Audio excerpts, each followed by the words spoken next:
So first, I want to introduce the vision team from Christ. It's Karen and Chris Dorian and Heidi. From First Church, it's Beth Valdez, Mary Massey, I'm blanking here. Oh, Jackie Begolia, and then of course, Pastor Jim from Christ and me from First Church. So if you could clap for them. They have been meeting for several months to begin doing some work on this. I'm beginning the presentation by talk. Does everyone have a handout? Oh, and then if you could give people, we're going to do some Q&A at the end. Some people do not like to speak out loud, so we have index cards if you would like to write a question and give to us later. So I'm going to pass those around.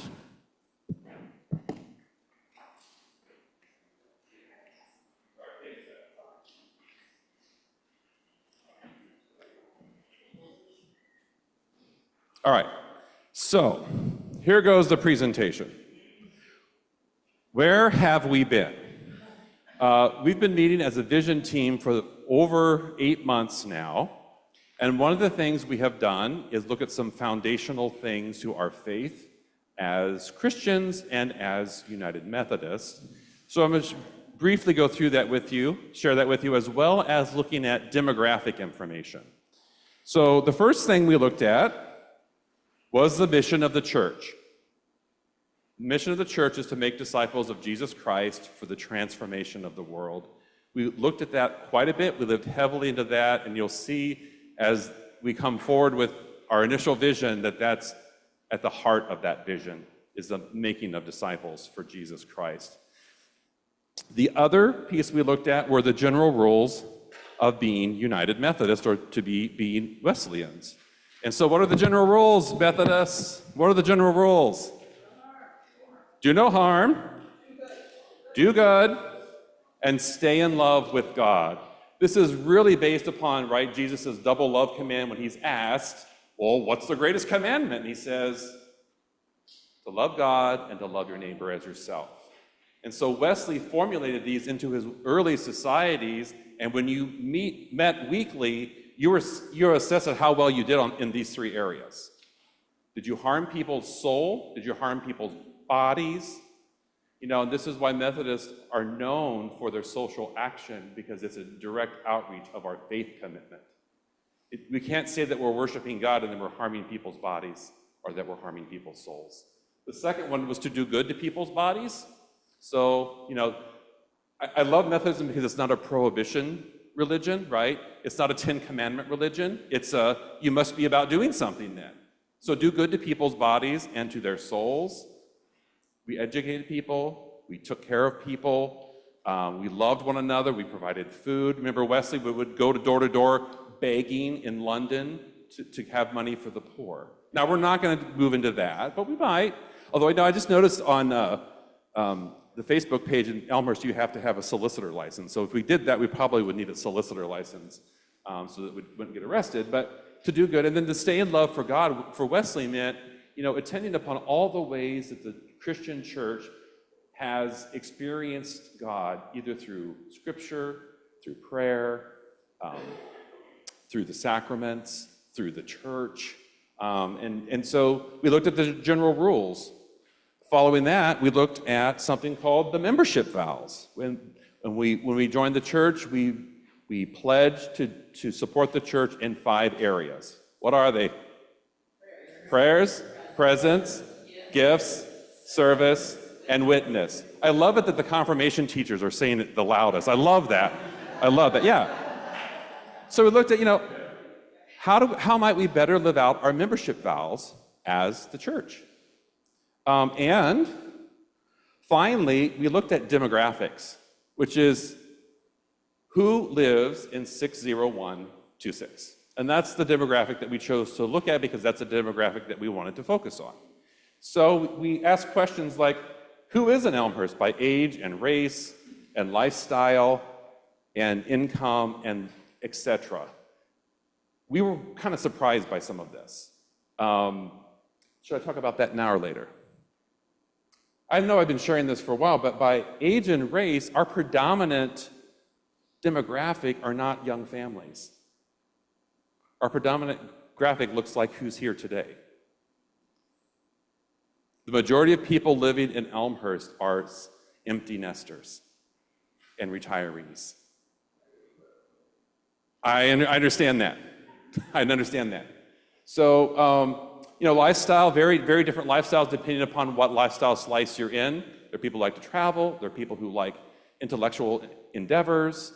There are people who enjoy giving and have a very philanthropic mind. So that's some of the things we learned in our demographic studies. What are they doing? Are they working? Are they traveling? Are they volunteering? Are they raising a family? We just looked at a variety of lifestyle things that are happening for people and how we might fit better into that as a church. And then the final one is, what are the preferences? Including communication.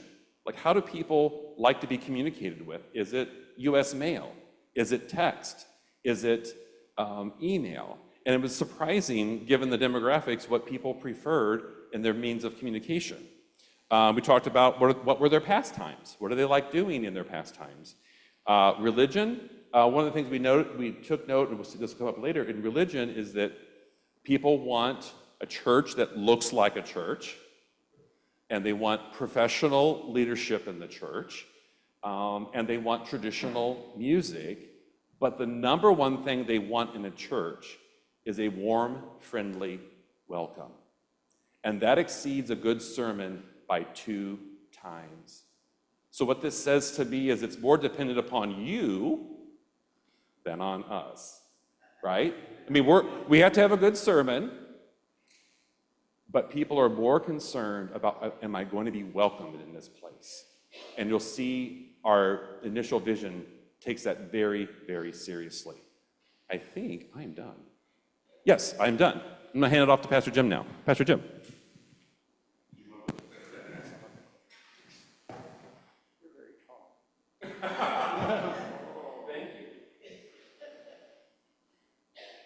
Okay.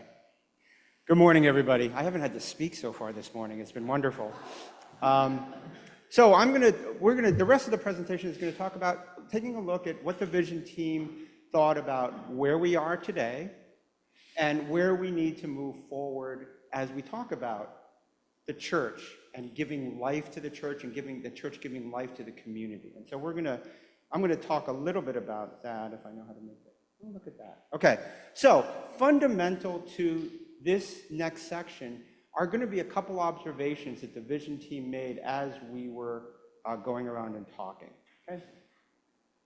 The first is, and I know the print's a little bit small, so I'm thankful you all moved up, but we have to move from being a preference-driven church to a mission-focused church. Now, I want you for a second everybody to lower the defensive shields.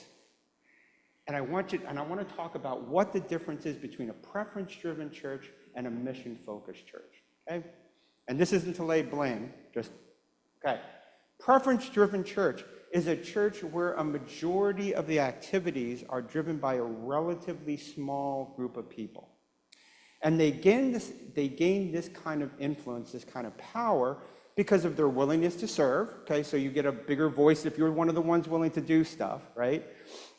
How long they have been attending the church or how long their families have been there, their reputation or expertise inside or outside of the church, the amount of money they donate, okay, their actual official position within the church hierarchy, and there's other reasons you can think of that, okay?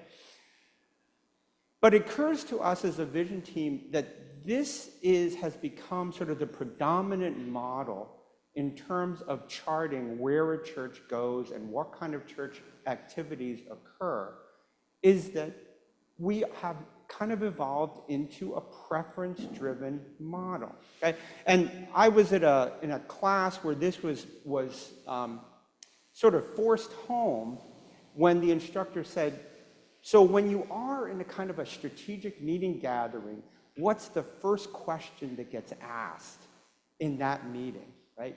And these are all pastors, and we all thought about it. And he said, the first question that always gets asked in that meeting is, so what do you want to do? Right? What do you want to do? And we're guilty of it, pastors and everybody, but we always ask you, right? What do you want to do? And we immediately set the frame of, well, church is about what you and I want to do. In comparison to that, a mission-focused church or a mission-centered church is where you're at a church where every program, every decision, every ministry is the church's best attempt to meet the mission that Pastor Joe talked about, to make disciples of Jesus Christ for the transformation of the world. If you don't know it, that is the mission of the United Methodist Church, to make disciples of Jesus Christ for the transformation of the world.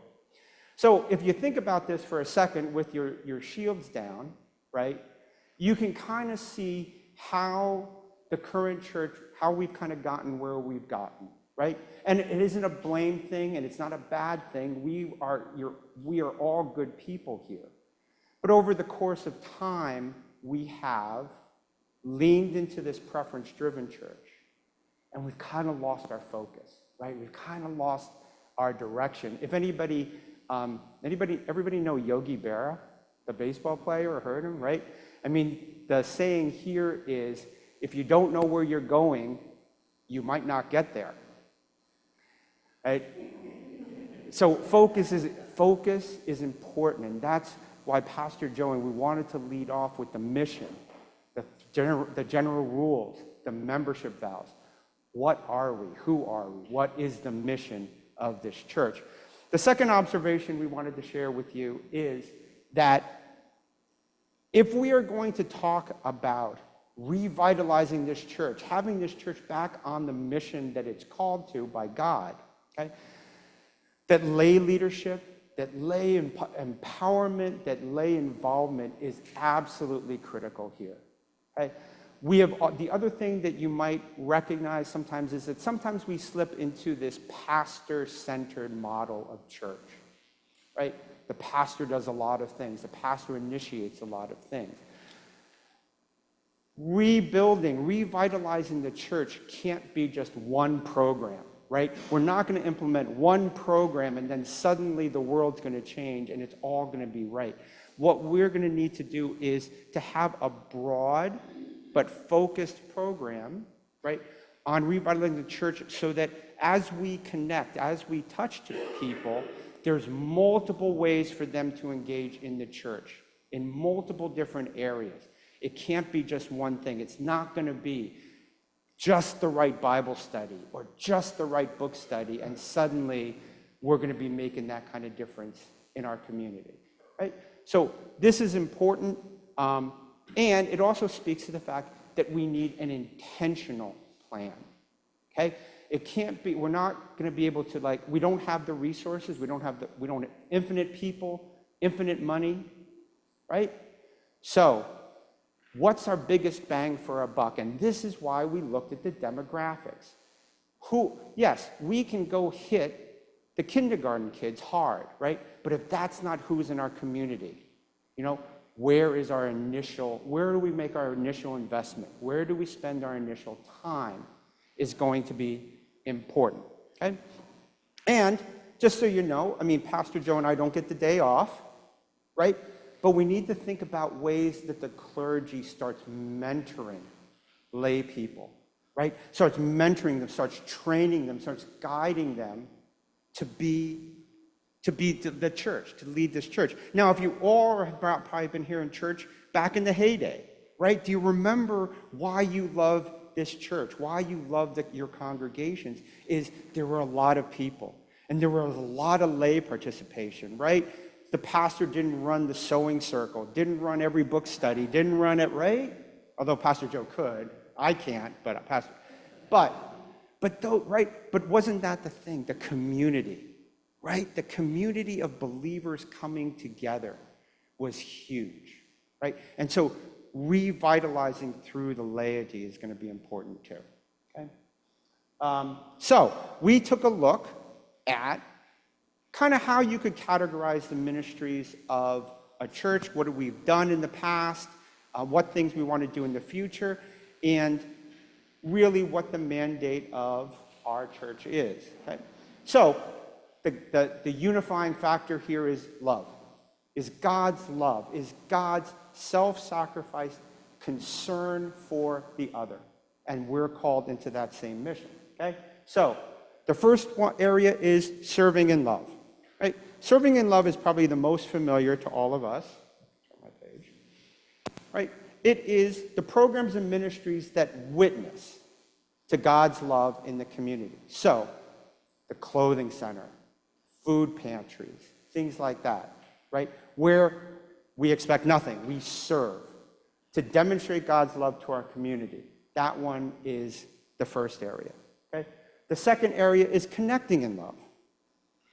These are ministries that focus outside of these walls, okay? Outside these walls, to the people in our community, the people who used to go to our church, or never gone to our church, or have just moved into the area, but the people that aren't necessarily our members right now, okay? How do we connect to them? What are the programs? What are the intentional programs we come up with to connect them in love, to build community, okay? And the third thing is growing in love, right? If you're Wesleyan, you've been here a long time, you know we're all on a journey, right? Every single one of us is on a journey. Every single person is on a journey, from the person who is a complete atheist to the Pope. We're all on a journey growing in love, okay? That is one of the cores of being a Wesleyan church, is how do we give opportunity for those people who come into us and those people that are already here to grow, okay? And when we say grow here, I'll give you the spoiler. The end of that story is basically, how do we imitate Christ? And all of us know as humans, it's hard to imitate Christ. But that's what that means, is we're growing, we're developing, we're having that Holy Spirit move within our lives and growing us direction. So those are the kind of three areas that we're going to continue talking about as the vision team goes forward. Okay? So, relative priorities, we're not going to fight about numbers or percentages, okay? But as a vision team, we looked at what we do right now. What are the relative amounts of effort and time and volunteer hours do we spend on these things? So what it occurs to us as we've looked around our churches over the past 10, 15, 20 years is that we are really, really, really good at serving in love, right? We're really good at giving money, at spending time in ministries, at reaching out. We're really, really good at this, okay? The problem here is that as a way to, okay, so let's go back to the mission, right? Make disciples of Jesus Christ for the transformation of the world. Is serving in love, okay, is less about, right, making disciples and more about witnessing to God's love. And I know I've heard people in both churches now say this. Well, we did XYZ ministry and we never got anybody to come to our church, right? We did the food pantry, but nobody ever came to our church. We did Boy Scouts. We never got anybody to church. Okay? Because that's not what those ministries are focused on, right? Those ministries are showing our love, but we're not asking for anything in return. It's not, right, a tit for tat, okay? But on the flip side of that, these are really easy to do, right? They're really easy ministries to do. Growing in love, we do that, right? We have Bible studies. We have public worship, right? We engage in those. We engage in prayer. We engage in scripture reading. We have our sacred traditions. We do growing in love, okay? But connecting in love has been the question for us, right? As time has gone on, we have increasingly become more inwardly focused as a church, okay? So, yeah, we still do, right? We still do connection to the community, right? But it's kind of a one and done thing. It's intentional, but there's a period at the end of it, right? We do a Juneteenth celebration, and that's our community engagement, but there's not intentionality about how do we continue to build that relationship? How do we continue to give places for hope and for comfort? We provide those things as kind of a one and done. Right? The vision team would like to propose again, that we change that effort, change the proportions of that effort, that a much larger percentage of our time and our talents and our resources go to reaching outside the walls, to these connecting in love ministries, okay? It also means that we're going to emphasize, again, intentionally emphasize, what growing in love activities we do. Now, the recognition there is that if we're all on a journey, we're all in different places, right? And so we need to be intentional about what programs, what kind of ministries we offer so that anybody here or outside can come in and find a place for growth, okay? Not everybody is ready for a Bible study of Revelations, right?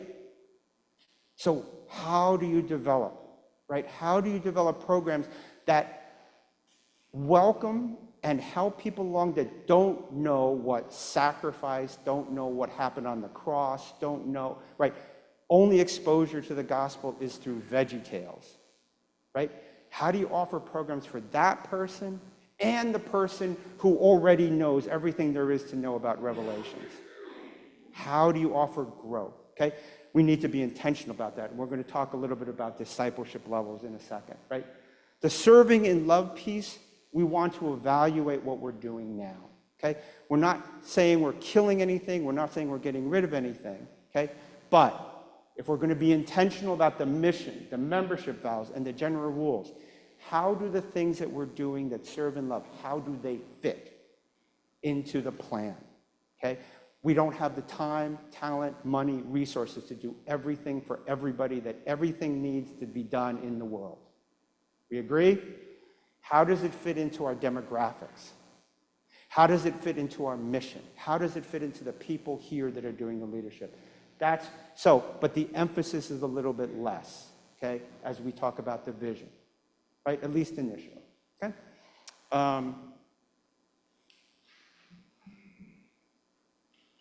Yeah, okay, and then I will turn it over. We're going to talk now a little bit about the discipleship.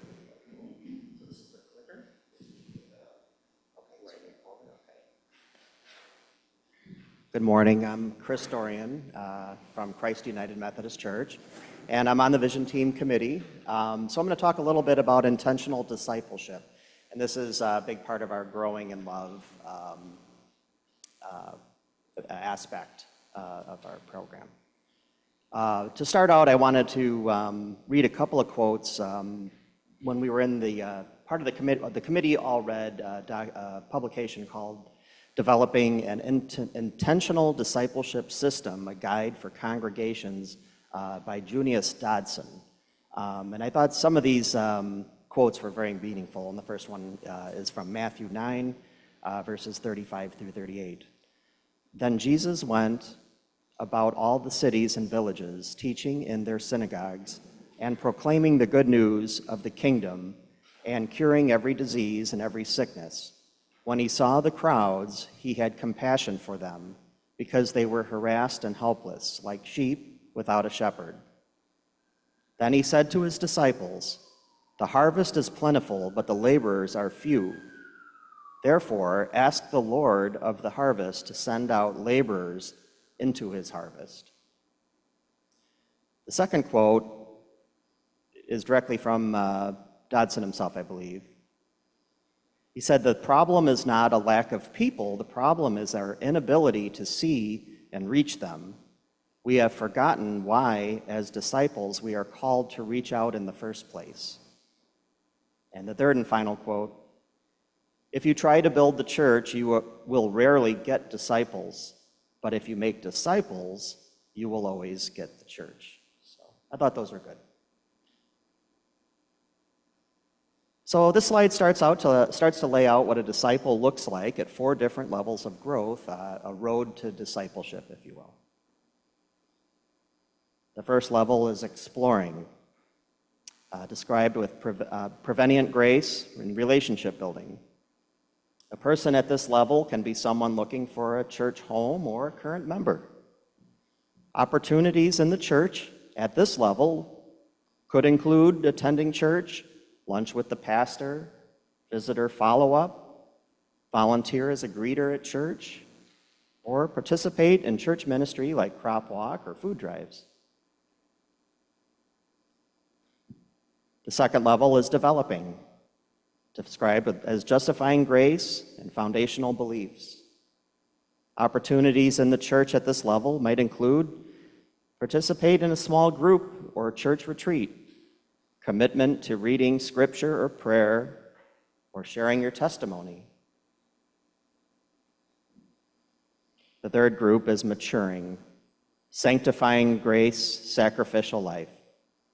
Opportunities in the church at this level would include lead or co-lead a small group, participate as a mentor to a new member, help lead a church retreat, participate in a discipleship-type Bible study, or commit to daily scripture reading. And the final one is centering, which is imitating Christ, missional life. Opportunities in the church at this level might include lead a group, find someone to mentor, commit to participation in a poverty-related ministry, provide preaching assistance to your church and/or district, and basically, you're Christ-like. This is for the transformation of the world. Ideally, our new church needs to have systems to allow participation and growth at any of these levels. Intentional discipleship is both personal and corporate. By that I mean we'll need to equip and empower disciples for their own growth, and we need to do what we can as a church to provide opportunities for disciples to grow and mature in their faith. So how do these 4 levels fit in with the 3 ministry focus areas? Serving in love, exploring level would apply. We don't have to be Christ-like. We don't have to be at that top level to participate and to help in this area. Connecting in love, exploring and developing. And growing in love, all 4 levels of discipleship would apply.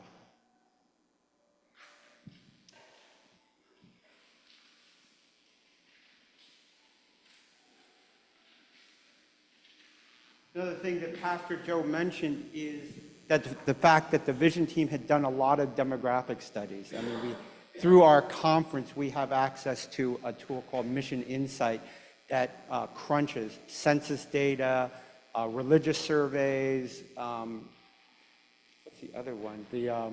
Some of the marketing data that people market to you. Sorry about that. But there are all kinds of different ways to slice what we're talking about as a mission, right? There's all kinds of ages, right? Pastor Joe mentioned that predominantly we are empty nesters in Elmhurst, right? But there are children, there are youth, there's young adults moving in, there's older adults, right? Stages of life, some are single, some are families, some are empty nesters, some are retirees. From a faith outlook, you've got a large number of people, and you probably know them, that used to go to church, right? Those are the dones. Those are the ones that the church has disappointed or worse, harmed, potentially, by its viewpoints, or they've just been allowed to drift away, right? There are the dones. There are the nuns. There are people that have never experienced church, never experienced community, don't know anything about the message. And you have some people that are currently going in churches, including the one ringing the bell right now. There's some that are going to churches right now that are looking for something more, that are looking for a more authentic connection to God, That's a demographic, right? And Pastor Joe mentioned that the surveys we saw, there are these 3 top priorities when you ask people about what are you looking for in a church. I'm looking for warm and friendly encounters. This is that community piece. That is this connecting in love piece. Quality sermons, that's on us. But they want to come and be challenged, right? They don't want to come at 9:30 just to come at 9:30, right? They want to hear quality sermons, right? And this area in particular is interested in traditional worship, which is a good thing because we know how to do that, right? Right, we do. So, you know what? So these are the kind of things, as we're moving forward now, as we're starting to take this vision plan forward and starting to say, what are the initial programs and ministries that we're going to invest in and start moving forward in, right? These are some of the other factors that we're going to slice through this. And it doesn't mean that the initial set says, hey, we're going to focus on older adults that are empty nesters and retirees, right? That doesn't mean we're not focusing on kids, right?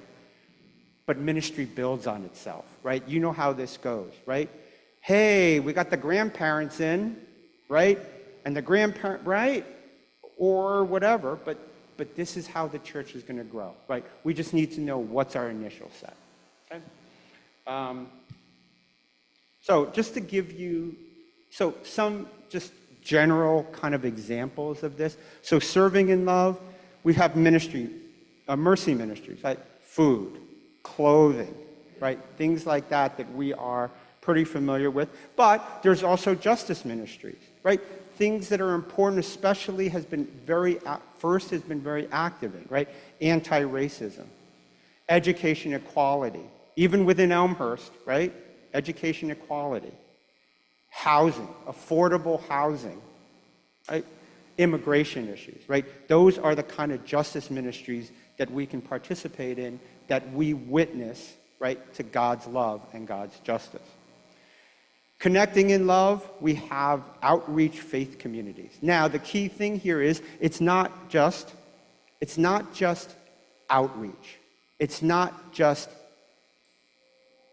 bunco, right? We're not just doing bunco. We're not just doing whatever else we play here. I don't even know, right? But we're giving opportunities for community that are specifically colored by faith, right? We're a church, right? We're not a social agency. So how do we do those kind of things? Some of the things, dinner church, messy church, Life Tree Cafe, and in a second I'll show you an example of what some of that means, okay? And then community events, how do we get involved in our community, right? I have this I didn't get a chance to put this picture in, but Sharon and I were at Woodstock Farmer Market on Tuesday, and on the corner, there was a prayer station.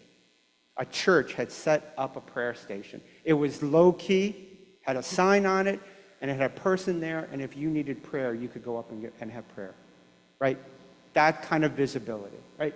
And then growing in love, right? We need to be more intentional about discipleship. How do you grow? Where are you, right? Mentoring. And mentoring doesn't mean just from the clergy. Mentoring means that lay people are helping other lay people. Okay? Mentoring and guidance, worship, right? Worship is huge in terms of discipleship.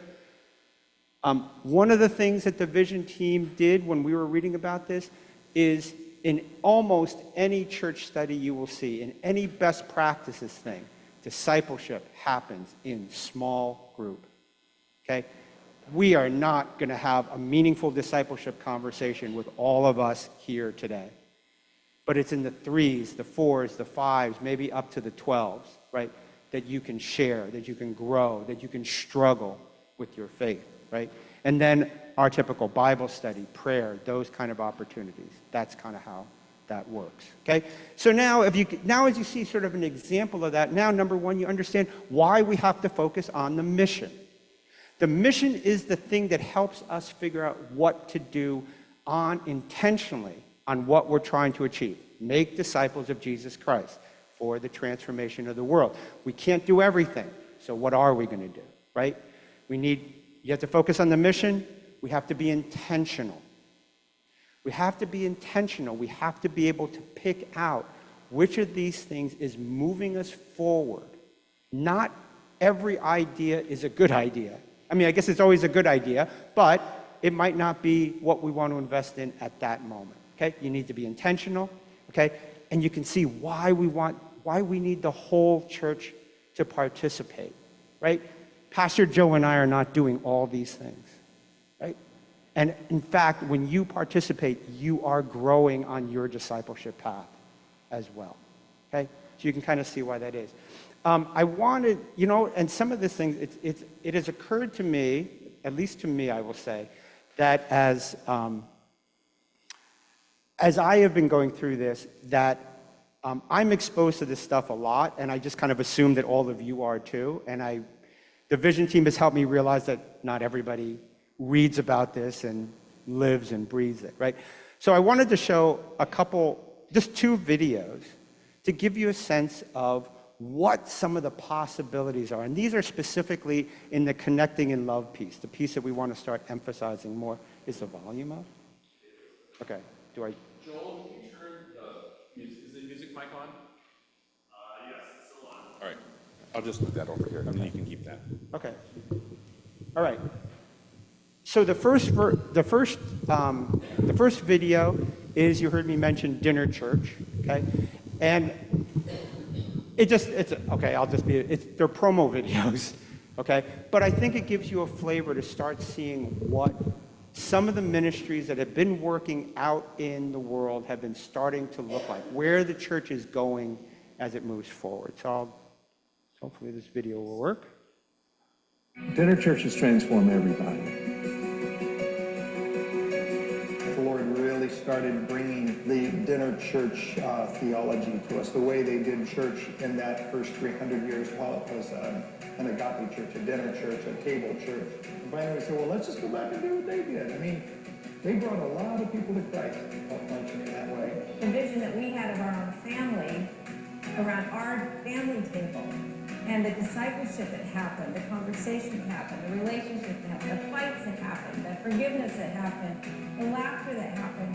What better picture do we have?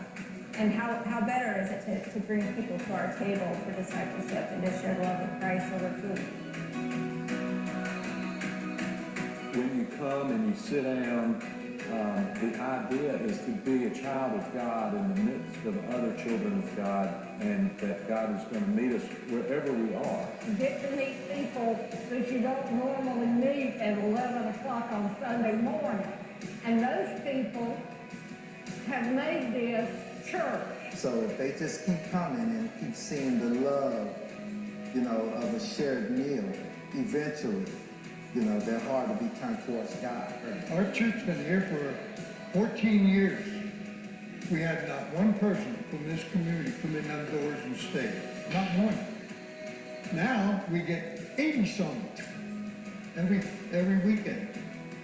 And so sometimes when you get set in your ways, and you have to be careful not to do that, I feel as though I need to stay open to whatever God wants to do. When we break bread together, something really holy is taking place. We are actually in the presence of Christ. And even if the dinner church participants are not fully aware of that, they experience what that is. This right here is church that's me. It's my second home. This is my family. Oh, your family. How many crock pots of food would it be worth to be able to be part of a transformation story like that? So you can see from the video, right, there's a big focus on people that aren't in the congregation now, right? And the thing that heartens me about that is it reminds me about why I fell in love with the church when we were raising our kids, right? That community, that support. That's what really attracted me to that. Plus, I'm Chinese and we do everything over food. The second example is a messy church. Messy church is a different way of doing church. Again, focus more on people on the outside, and so I just let the video play on this too.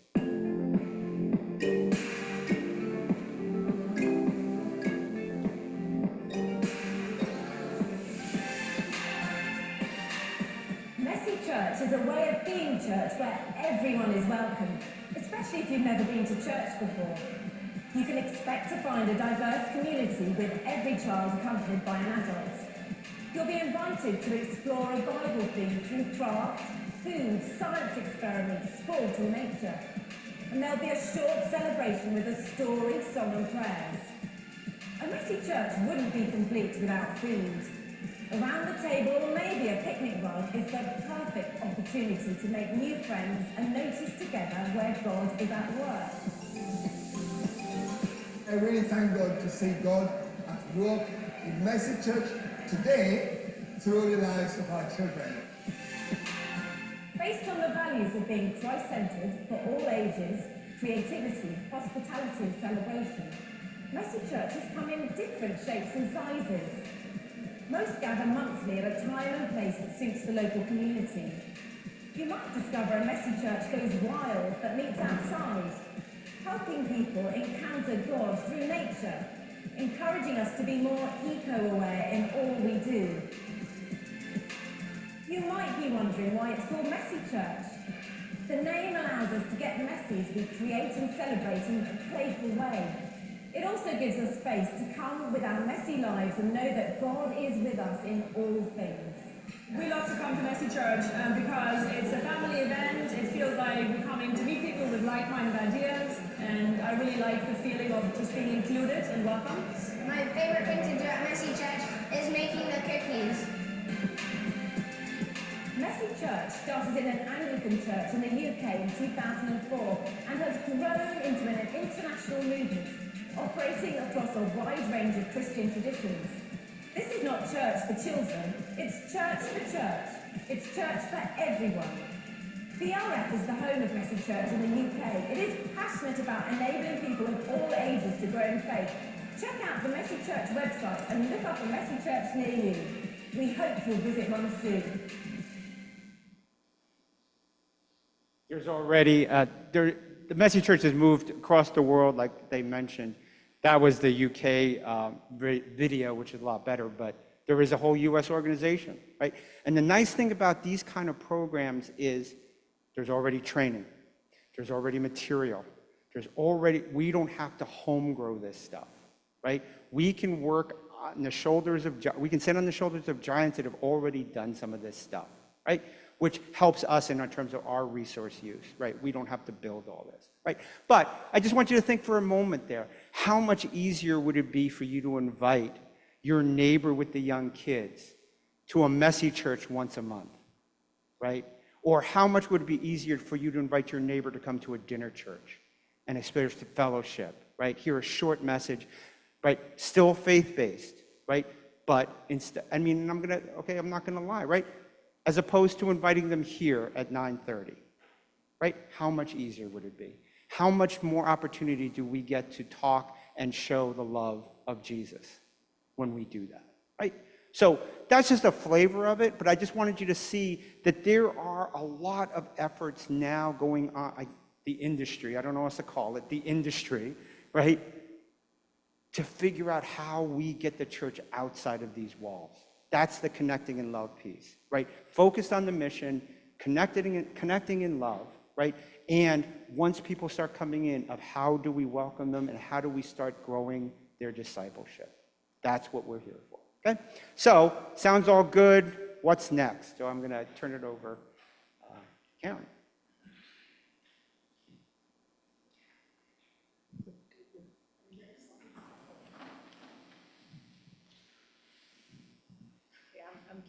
I'm Karen Dorian, and I'm at Christ United Methodist Church.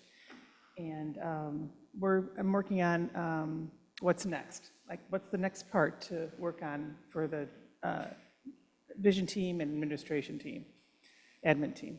Our goal is to, let's see, I'm new at this.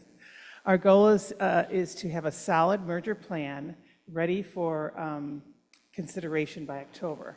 And we came up with October because of the fact that the merger plan is to align with the first United Methodist Church 100-year anniversary. And it also gives us kind of a deadline. As you know, we've been talking for months.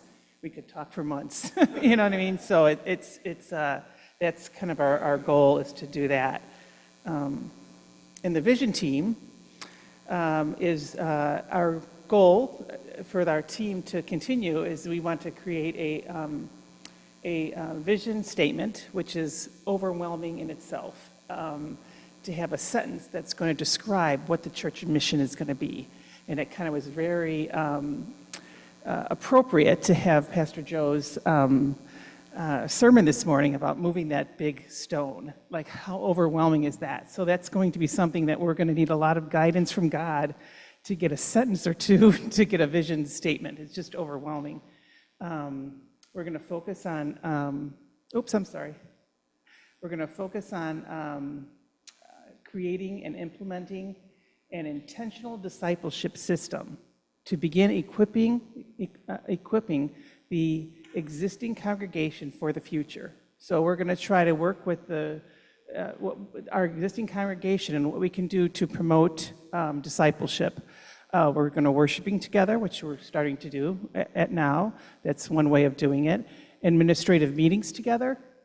Maybe start, having meetings in the administrative part that are together as one meeting, one place. We will need to equip and empower current and future disciples for their own growth. Something we need to, have them grow with our church.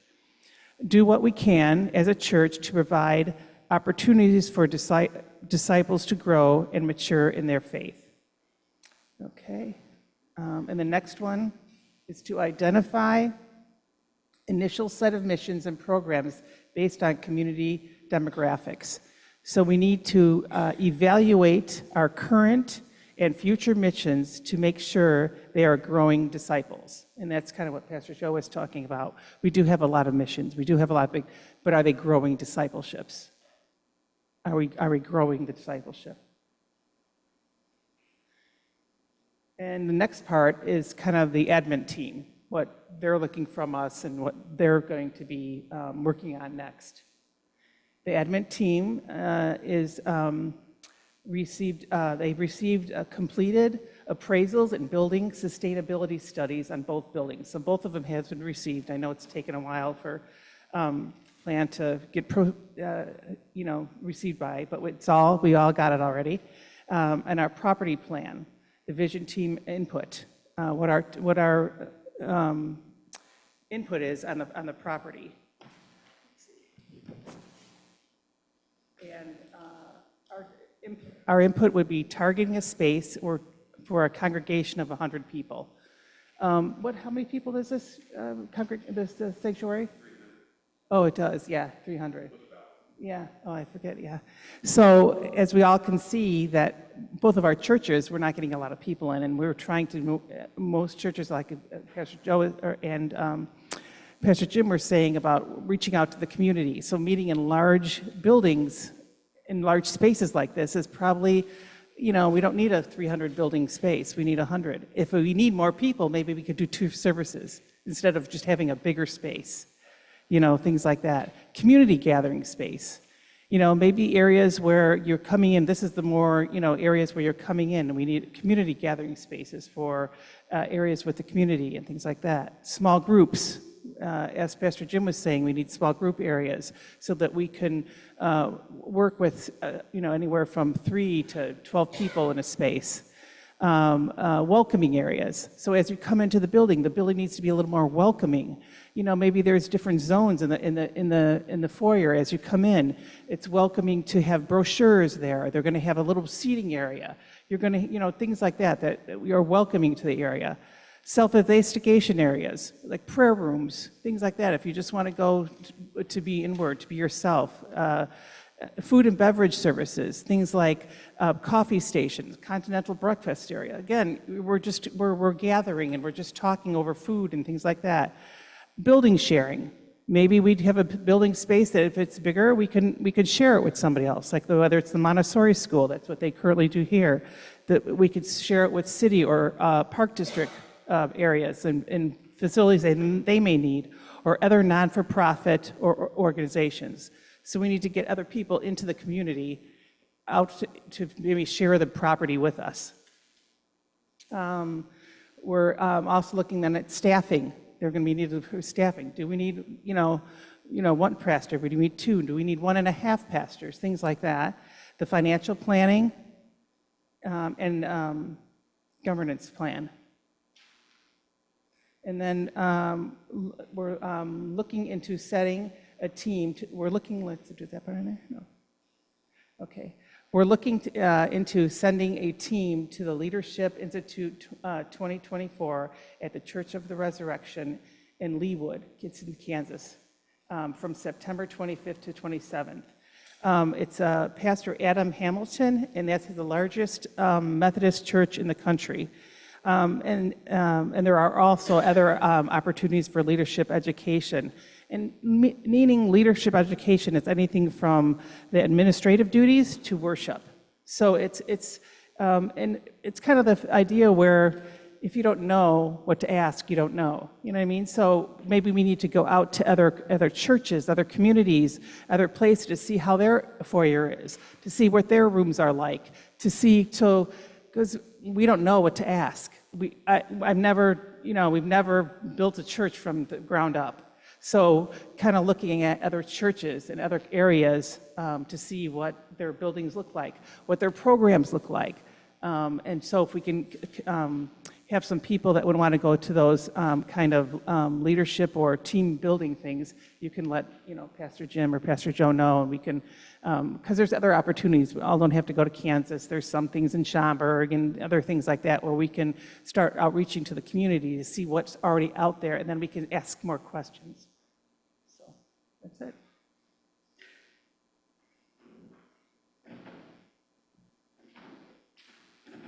Thank you, Karen. We're going to move to the Q&A portion of the time. I'm going to do this so we can pass this microphone around. Actually, we'll just move over to here to answer from this. So where did Beth go? Is Beth still here? Okay. Do you mind running the microphone around, Karen? All right, thanks. Questions? We're done.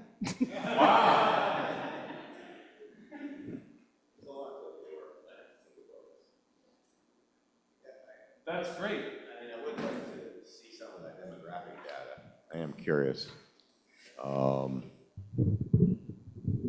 not sure I buy that Elmhurst is that heavily on empty nesters. One thing that I think should be thought about is this recent activity and development over the last 5 years in the downtown area with high-density housing. A lot of those people aren't going to be reflected in a lot of census stuff because those apartments, which are numbering now close to 1,000, have been mostly constructed since the last census. And a lot of those people are probably young professionals. No kids necessarily. In fact, I think from what I've read, they're not quite ready to start families, but they are younger and they're not empty, but they're not going to be empty nesters. Or maybe they will be, but in any event, that sort of thing. Thank you, Doug. Is it possible to summarize what Doug said, because I couldn't hardly understand it? Oh, well, Doug is very interested in numbers, and so we sort of wanted to see, which is good. So let's look and also consider what's happening with the high-density housing in downtown Elmhurst, and to sort of just have a fuller understanding of the demographic numbers by population. Is that a fair assessment of what you said? Yeah. But a lot of that high-density housing is fairly recent. Sure. Won't be reflected in a lot of census divisions yet. And they are not empty nesters, but they're young professionals. Correct. Go ahead. Use the microphone. I think that's a good point. I think, and so I'll just say this, the vision team didn't really talk about this, but personally, I think that this type of visioning and strategic planning becomes part of the life of the church forever now. Like every year, there is a strategic retreat of the lay leadership and the pastors. How did last year go? What are changes that are happening? Because if you don't do that, you run the risk of being where we are right now. You built something that was true 5 years ago, 10 years ago, right? And things are, I mean, right, things are moving much quicker now. So I think that this actually becomes part of the DNA of the church, is you are always evaluating, you are always looking, right? We actually have something interesting to report to you at church conference. Right? So I think that doesn't necessarily address your specific statement, but I think that it addresses all kinds of statements like it about what happens if this happens, what happens if we have a recession, what happens, right? You have to be, the church has to be able to connect to its community, and we cannot just do this once. That would be. Other questions or comments? I mean, comments are welcome too, but. Oh, if you have a card, yeah, we can take that too.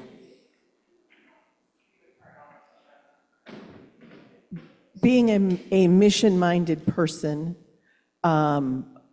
does this concept mean that if the United Women in Faith has a mission project that they would like to do, that it has to be bounced through some other group within the church structure? My understanding is that United Women in Faith, are separately organized and that they can make that choice themselves. We're not going to micromanage you. But I would also ask you, okay? Well, we would try to keep this in mind. Exactly. Right. Right. No, but we do need to be mindful that our focus is going to be with connecting with new people. So we would ask that United Women in Faith would make that a priority, as it's the priority of the church, of the new church. Does that make sense? It's not that you can't do mission. It's just that how we're going to reorganize our priorities as a church. I think we would need to include something like this, but we already have existing relationships with certain agencies, whatever. Sure. And to suddenly go at the knees, that's going to be hard on those agencies and places that we already are Sure. connections with. Right. And I think that the women would want to do the same exercise that we're trying to go through, right? How do we align, right? So you may have relationships. I mean, so this is, okay, so there is some bad news to this, right? The bad news is that sometimes we're going to have to let go of the old, right? If we're going to do this, you have to let go of the old, okay? Because we don't have infinite time, infinite resources, right? So you might want to go through the same exercise, right? What relationships do we have that are fruitful? And what relationships maybe are we going to sunset because we want to focus on fruitful ones or new ones? I think that that's part of you staying relevant to our community and our church too, right? Having said that. Does this actually work? Oh, it does work, okay. Okay. Having said that, I hope it's the case that we're not, pie charts can be deceiving, that the pie chart of where we want to be, I'm hoping will be a bigger pie than the pie chart we have now.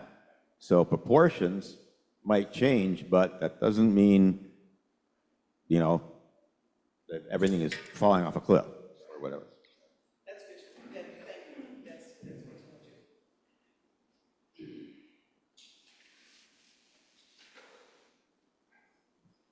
to know too. Hi, I have a question. Have you considered different uses for the building for outside groups? Our church in New Berlin, Wisconsin, for example, is hosting 5 days a week. Our Meals on Wheels program is going out through our church. We also have a preschool that meets a couple rooms of the building during the school year. There's a Narcotics Anonymous that meets in the building. We have a calm and collected counseling service that meets in the building. There are a lot of different ways to reach the community through using your building. Thank you for your question. We do all those things here at First Church. And as Jim said, we still have not grown in our membership. And so this vision is really about, it's not about jettisoning the community, but it's about meeting the community's needs in a different way through discipleship. As it is currently now, our building is unsustainable with partnering with outside groups unless somebody has a $5 million check they want to write us. And even if they wanted to write us a $5 million check, I'm not sure that's the best use of $5 million. That's my belief. That's my belief. I would rather spend it on engaging people than bricks and mortar at this. We'll need to have bricks and mortar, which is what we've talked about, but we are First, and I'm speaking for First Church. First Church is unable to sustain itself with the model you just presented.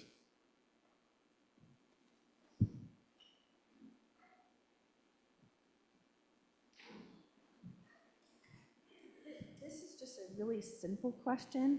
I know speaking of letting go of the old, I just today am more conscious of you're saying you're from First and I'm saying I'm from Christ. At what point do we form a new union in the name itself? And who is responsible for, is that part of the merger plan? Because it would be great to just say we're from X. I agree. I agree. We're not there yet. Thanks for the question. That's why we want to have a merger plan. And part of that merger plan would include what is our new name together? Because it is cumbersome, and because it's like, at least for me as a leader, like I want to be sure I include everyone, but it becomes a little cumbersome to make sure that's always happening, even though I want to do that. So yeah, at some point that'll be part of the merger plan. And I think that's part of our plan for October, because that would be part of what we would do. Right. And the name would be decided by the team? Would that not be decided by all the members? we'll have a proposal. The plan, okay, so remember, the plan is the plan. The plan isn't the implementation. So it's a proposal, right? The team is not in charge of anything. We're just gathering the information for you. So it's not our decision to make a name. It's not it's the whole group. We're just telling you what we found out, so you didn't have to read all the demographics. So you didn't have to go through this. So that's my personal opinion. I would just to be clear, just so you get to the end game, a church merger requires a church conference vote by both churches separately. So they're counted separately. First would have to approve a merger plan. Christ would have to approve a merger plan separately, separate special called things. The team cannot make this happen, okay? To Deb's comment, I also want to acknowledge that maybe for First, certainly for Christ, that there is some loss and some mourning in these conversations, okay? So one of the things that I've learned in the other merger I'm doing is that you can hate this, you can be sad about it, you can lament the loss of cherished ministries or your building, you can do all those things, right? And you can still be for the merger because it's the right thing to do. And that is enormously hard, to let go of the place and the ministries and things you've been doing for 20, 30, 40 years, okay? Are we making disciples of Jesus Christ for the transformation of the world? That's always you're going to get, I hope that you all get sick to death of hearing that mission over and over again. Because, yeah, no, right, we'll tattoo it on you if you want. But that has got to be the question that we bounce every single thing that we think about. Do we want to keep this building? Do we want to have the building survive by space sharing? Do we want to keep this relationship going or that relationship going? Or do we want to kill this? Is it making disciples of Jesus Christ for the transformation of the world?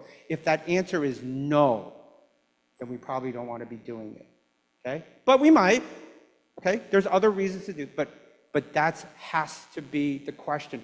We actually, Pastor Joe and I think, need your help to hold all of us accountable to that question. Asking yourselves that question, asking us that question, us asking ourselves that question. Because it's so hard, because we're creatures of habit, and this is how we've been doing church for however many years, and this is the result we have, and it's time for a new thing.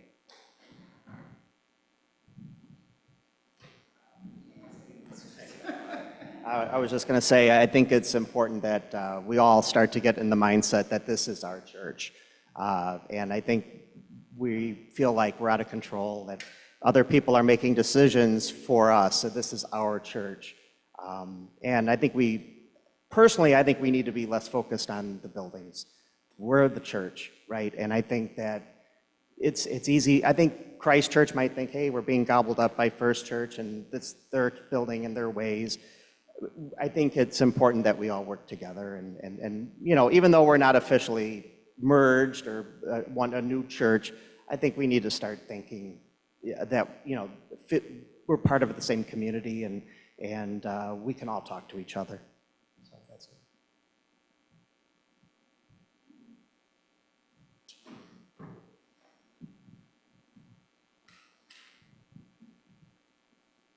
Thank you.